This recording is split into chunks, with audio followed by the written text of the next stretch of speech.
Welcome to the 2022 Baseballtown Charities Phillies Winter Tour, presented by Leibensberger Funeral Homes. Since its inception in 2002, Baseballtown at Charities has been investing in the future of baseball, raising several $1 million to build facilities and fund programs in and around Reading. It started with the construction of Gordon Hudak Stadium at Lowers Park, a baseball palace for inner-city boys and girls of the Baseballtown Junior RBI League. It continued with the renovation of Reading's historic Bear Park, and then expanded beyond the city limits to build the Savage 61 Dream Field, a ballpark specially designed for those with physical and cognitive challenges. In addition to financially supporting the leagues that utilize these facilities, Baseballtown at Charities recently started the Rip It for Life program, which provides free lessons, batting cage time, and invaluable guidance about life to players who lack the financial ability to pursue playing at a higher level. We invite you to celebrate our national pastime while preserving its future by supporting Baseballtown at Charities. Please visit baseballtown.org to donate today.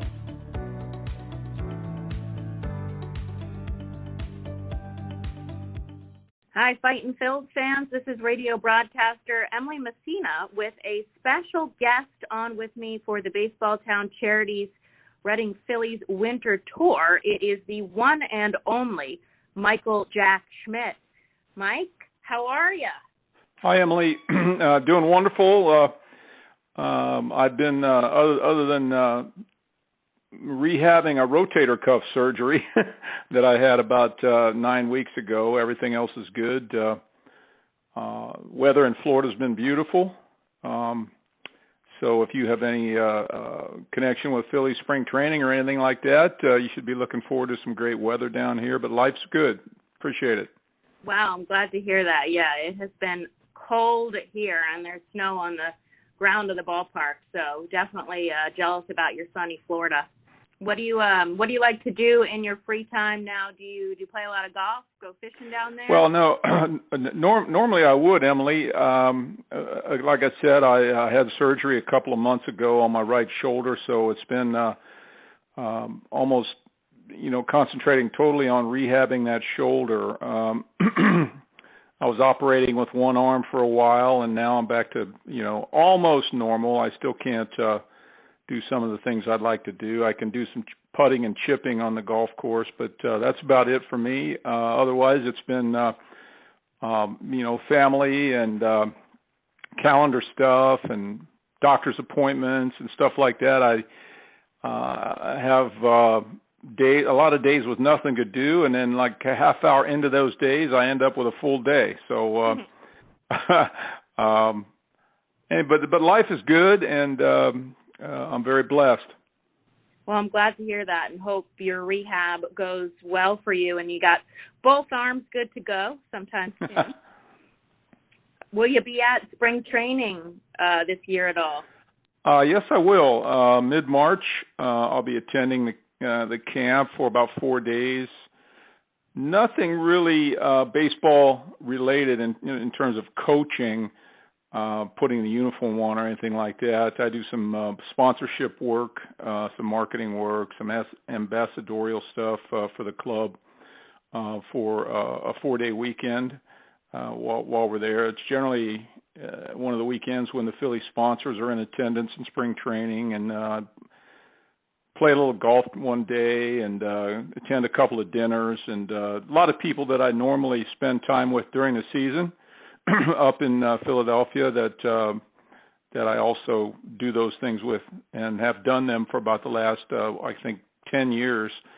I've gotten to know a lot of the Philly sponsors and season ticket holders over that time, and it's been a good marriage for me and the club. Well, that's awesome. It sounds like it'll be busy, but it'll be lots of fun down there at spring training. Well, yeah, spring training's always a great time for everybody. A lot of optimism and it's good weather for a lot of people that haven't been in Florida. When you go to spring training, I used to love to go to spring training when I was a player because I was coming out of cold Philadelphia and going to Clearwater, Florida. So, always look forward to that. Yeah, we definitely do here as well. And you've been with the Phillies for forever. You had an 18-year career as their franchise player. Not a lot of players can say that they've stuck around with the same organization and now, even after your retirement, still working with them. What's that been like for you? Yeah, that's special. There's a handful of players that I know from my era that were lifers with a particular organization. George Brett played for the Royals his whole career. Johnny Bench played for the Reds his whole career. There's a lot more. Obviously, Brooks Robinson just comes to mind. A lot of players. I guess you could say we're lucky enough to do that. Most of them pre-free agency. But it's a great thing because you get to know the organization, the people. You make a lot of friends. I mean, even now, I'm still making new friends in the organization. Some of my really good friends now are people that work in the cafeteria in the media, in the media cafeteria upstairs, and I've gotten to know a lot of people I would have never gotten to know if I hadn't stayed in the Phillies organization my whole baseball life, and I hope that will continue for as long as I'm able to fly from wherever I am to Philadelphia. And I think all the guys that played for one organization, their whole career would say the same thing about that. That it's done nothing but good for them in their professional lives. Well, I'm glad to hear that. Everybody that I've met that was a former Philly has been great to talk to. You played 2,404 games with the team. Do you ever think anyone will catch you? I would doubt it. I guess I don't know. Jimmy Rollins. Let's see. I don't know where he would be on that list. Am I number one on that list right now? You're number one still. He was close. He's right below you, but I think it has to probably come the way you did up through the system and then. Yes. Forever. So the answer to your question is the way we know how the game is set up today with the money and the free agency and all that kind of stuff. It's highly unlikely that anyone will surpass that number. Yeah, I think it'll be a long time before we see that again. But you came up all the way through the system, and you actually began your career where I am right now in Reading. Do you remember getting your start there? Without question, I sure do. It was in 1971, following being drafted by the Phillies in June of 1971. I'll try to shorten this story as much as I can, but I remember as part of my agreement to sign with the Phillies, I was invited to Philadelphia to take batting practice for a couple of games on that particular weekend, wear the uniform, the big league uniform, dress in the major league locker room. Experience Veterans Stadium was brand new at the time, and having that experience was a big thrill for me. I went from a college uniform into a major league uniform overnight, and Monday of that weekend was the Reading Phillies exhibition game that they used to have annually. Mm-hmm. And Larry Boa, I was the shortstop at the time, and Larry Boa got ill and was unable to play in that game, so they asked me if I'd like to go play, and believe it or not, and my gosh, again, went from a college uniform into a major league game. I mean, obviously it wasn't a game, a real live game, but it was an exhibition game, and the regular Phillies lineup was all around me. I was hitting eighth in the batting order, but I had all the players that play on a regular basis, with the exception of Larry Boa, all around me. So, man, was I on a big time high, having the ability to do that. So what happened was late in the game, I hit a home run to win the ball game.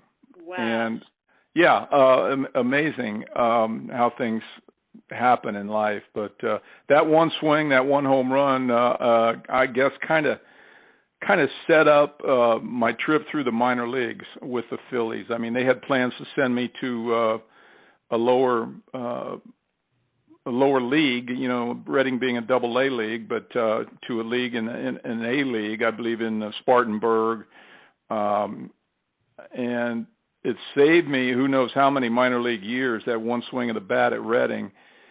So they just let me stay at Reading. You know, they just let me stay right there and start my career in Double-A. Now, I wasn't experienced enough to, you know, to be any kind of a star player at that time, because I was seeing some pitching that was quite difficult for me. But I did the best I could, played shortstop the rest of that year. And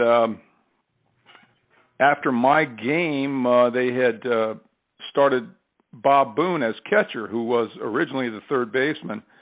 When I say originally, starting that season, he played third base for Reading, and so they wanted him to experience being a catcher, so he went to catcher, and I stayed at short, but it started Bob Boone's career as a catcher as well at the same time. So I played a half a year in Reading, and that's how it all happened. I kind of remember the bus trips and the league, the Eastern League that we played in, and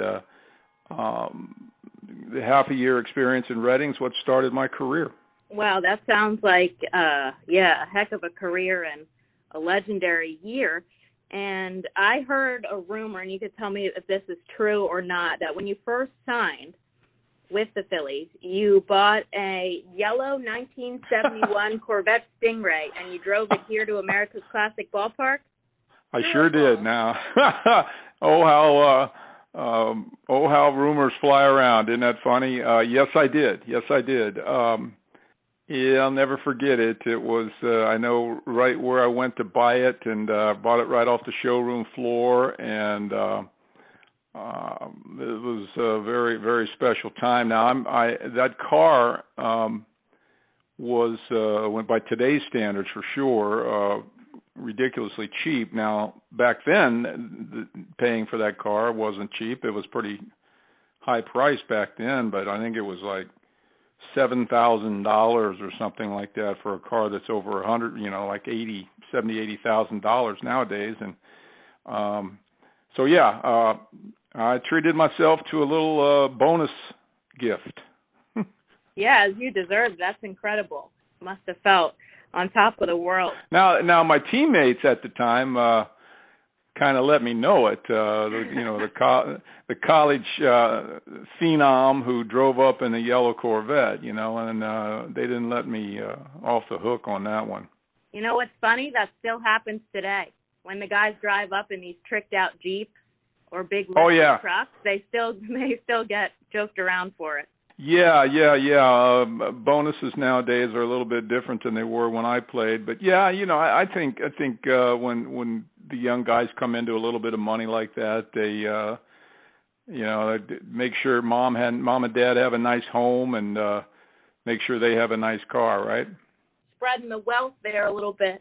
And going back to what you had said about hitting your first home run there in the exhibition game, out of all 548 you hit, sounds like you remember that one pretty well. Is there any one that you remember more than that?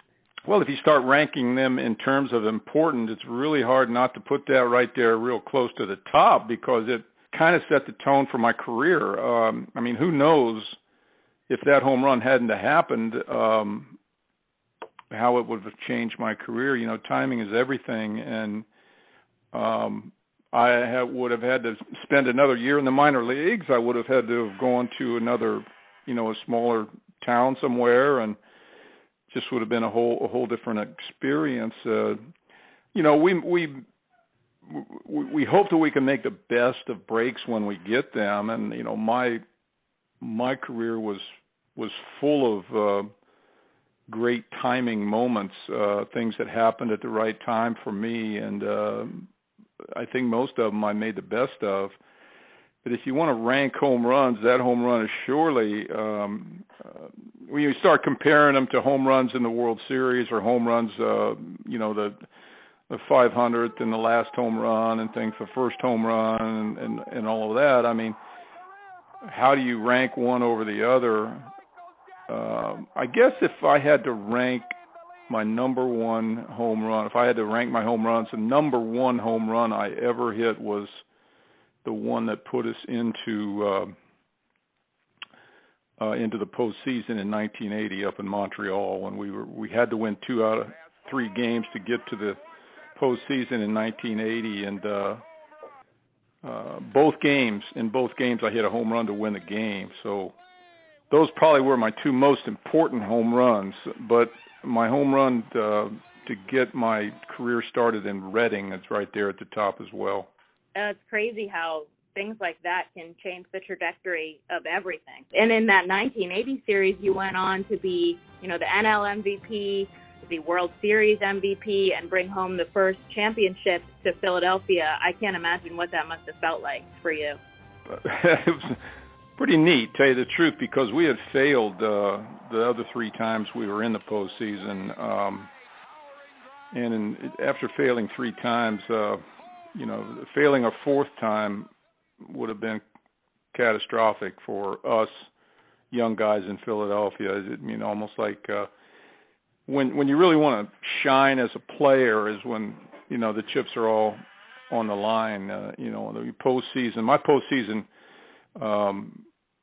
career stat line is not that great.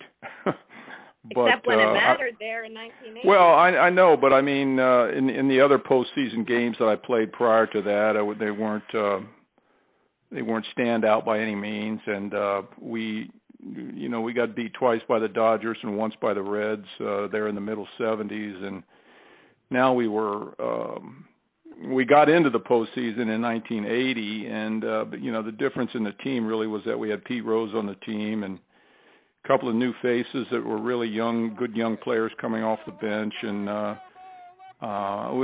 they called us a team that wouldn't die. And golly, if we got out of that postseason series in Houston, we were really the team that wouldn't die.